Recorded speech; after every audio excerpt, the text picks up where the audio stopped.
اور اپنے خیالات کے اظہار کرنے کے لیے کمنٹ باکس میں کمنٹ کریں۔ تو چلیے شروع کرتے ہیں۔ ناظرین، جیسا کہ آپ نے پچھلے ایپیسوڈ میں دیکھا ہوگا، جو کلاڈیوس نے سپاہیوں کو قتل کیا ہوتا ہے، ٹائٹس ادھر پہنچ جاتا ہے، کلاڈیوس بھی ان کے ساتھ ہوتا ہے، اور آج کے اس ایپیسوڈ میں ٹائٹس خنجر اٹھا کر کہتا ہے، اس خنجر کی نوک پر خون لگا ہے۔ قاتل نے صاف کیا ہے مگر پھر بھی لگا رہ گیا ہے، یعنی جاسوس زخمی ہوگا۔ مرتے مرتے یہ قاتل کو زخمی کر گیا ہے، اور پھر سپاہیوں کو حکم دیتا ہے، ہر شخص کو اچھی طرح سے دیکھو، تازہ خون جس پر بھی لگا ہو اسے میرے پاس لاؤ۔ کلاڈیوس، تم بھی کاردینال کے آدمیوں کو دیکھو۔ اور پھر باہر آ کر ٹائٹس کہتا ہے، کلاڈیوس، اب تمہیں یقین آ گیا نا کہ قلعے میں کوئی جاسوس ہے؟ تو کلاڈیوس کہتا ہے، اب کیا کریں گے میرے آقا؟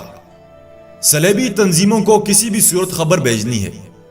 تو ٹائٹس کہتا ہے، ایک خفیہ راستہ ہے، 2 سرنگیں ہیں، ایک کو تو استاد اعظم نے بند کر دیا تھا، دوسری سرنگ کا راستہ معلوم ہے مجھے۔ تو کلاڈیوس کہتا ہے، اگر آپ حکم کریں تو میں یہ کام کر سکتا ہوں میرے آقا۔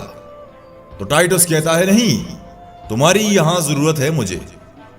اور دوسری طرف کائی قبیلے میں آئمہ خاتون کلیم گاہ میں آ کر سب لڑکیوں کی حوصلہ افزائی کرتی ہے اور کہتی ہے، تم نے بہت اچھا کام کیا ہے، کل ہمارا سامان جا رہا ہے۔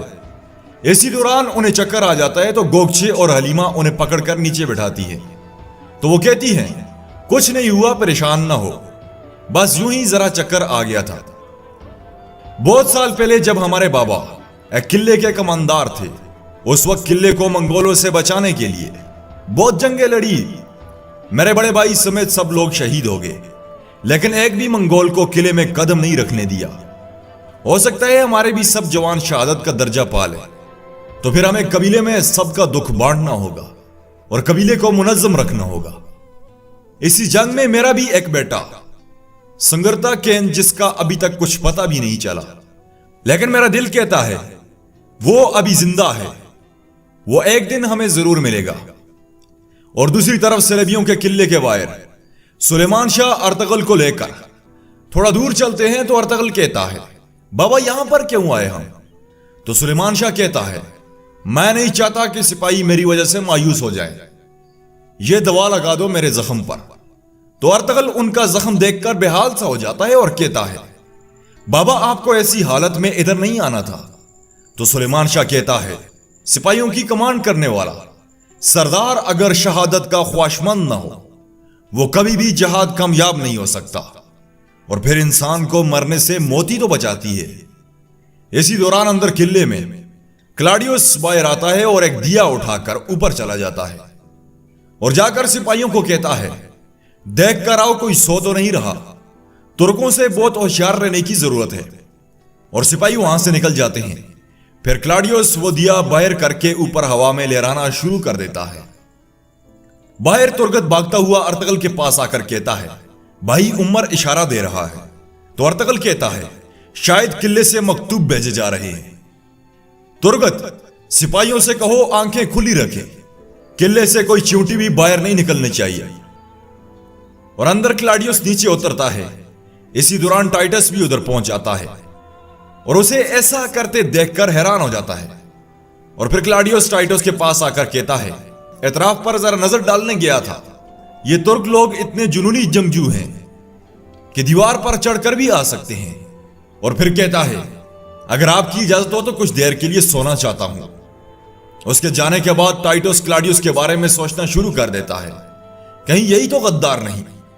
اور پھر صبح ہوتے ہی کچھ سپاہی وہ مکتوب لے کر خفیہ سرنگ سے باہر نکل آتے ہیں اور بچ کر چلتے ہیں تاکہ کوئی دیکھ نہ لے، مگر ارطغرل اور اس کے ساتھی ان کے تحکم میں ہوتے ہیں۔ وہ سارے سپاہی ان کے سامنے سے نکل جاتے ہیں۔ تو بامسی کہتا ہے، وہ اگر نکلنے میں کامیاب ہو گئے تو پھر ہم کیا کریں گے؟ تو ارطغرل کہتا ہے، وہ گھوڑوں پر نہیں ہیں، زیادہ دور نہیں جا سکتے، ہمیں سب سے پہلے سرنگ کا پتہ لگانا ہوگا۔ اور پھر ارطغرل اس سرنگ کے راستے کی کھوج میں لگ جاتا ہے۔ اندر قلعے میں ٹائٹس پھر اسی کبوتر والے کمرے میں جاتا ہے اور دیکھتا ہے ایک بھی کبوتر نہیں ہوتی ادھر۔ پھر اسے کلاڈیوس کا خیال آتا ہے کہ یہی ہے اصلی جاسوس۔ وہ خنجر لے کر وہاں سے نکل جاتا ہے اور کلاڈیوس اپنے کمرے میں اپنے زخم پر مرہم وغیرہ لگا رہا ہوتا ہے کہ اچانک ٹائٹس ادھر پہنچ جاتا ہے اور اس کا وہ زخم بھی دیکھ لیتا ہے اور پھر کلاڈیوس اس پر حملہ کر دیتا ہے، مگر وہ اسے پکڑ کر پوچھتا ہے کیوں کیا تم نے ایسا؟ ہاں کس لیے؟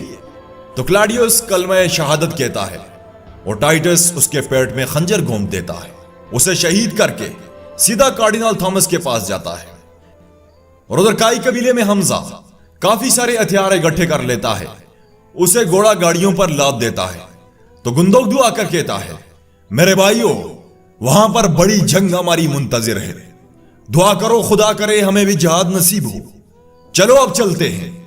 اور وہ سب سامان لے کر وہاں سے روانہ ہو جاتے ہیں۔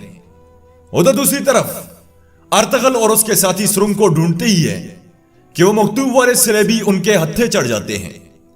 پھر تو آپ کو پتہ ہی ہے کہ پھر کیا ہوگا، چلو میں بتا دیتا ہوں۔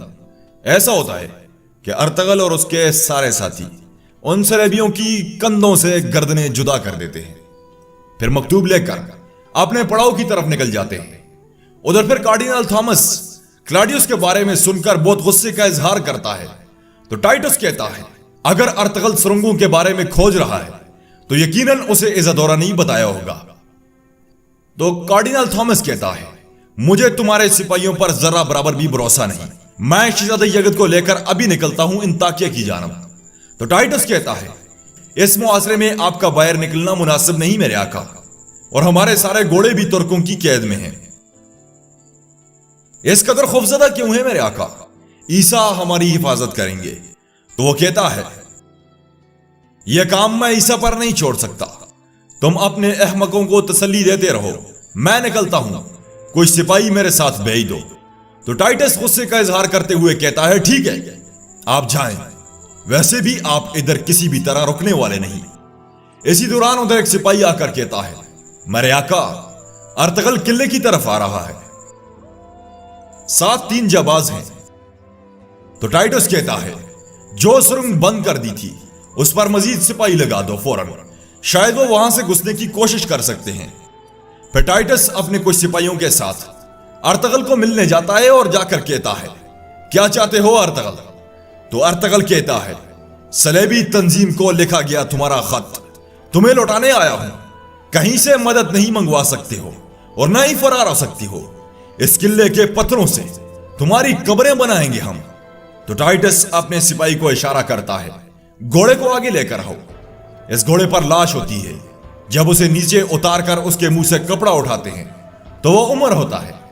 ارطغرل اور اس کے ساتھی یہ دیکھ کر کافی پریشان ہو جاتے ہیں۔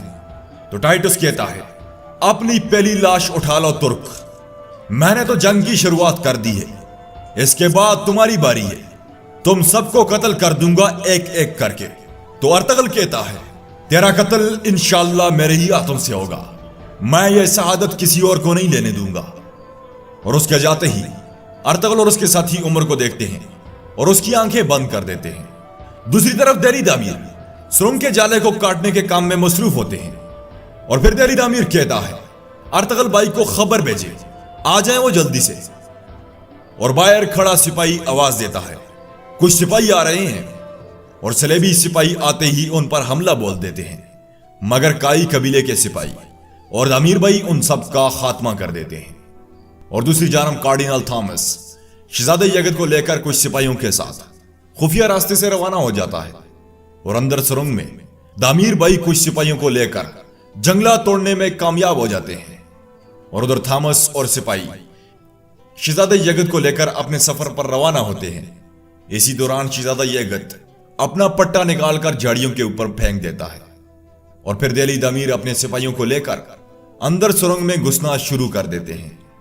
اور دوسری طرف گندوگدو جنگی سامان لے کر سفر پر روانہ ہوتا ہے۔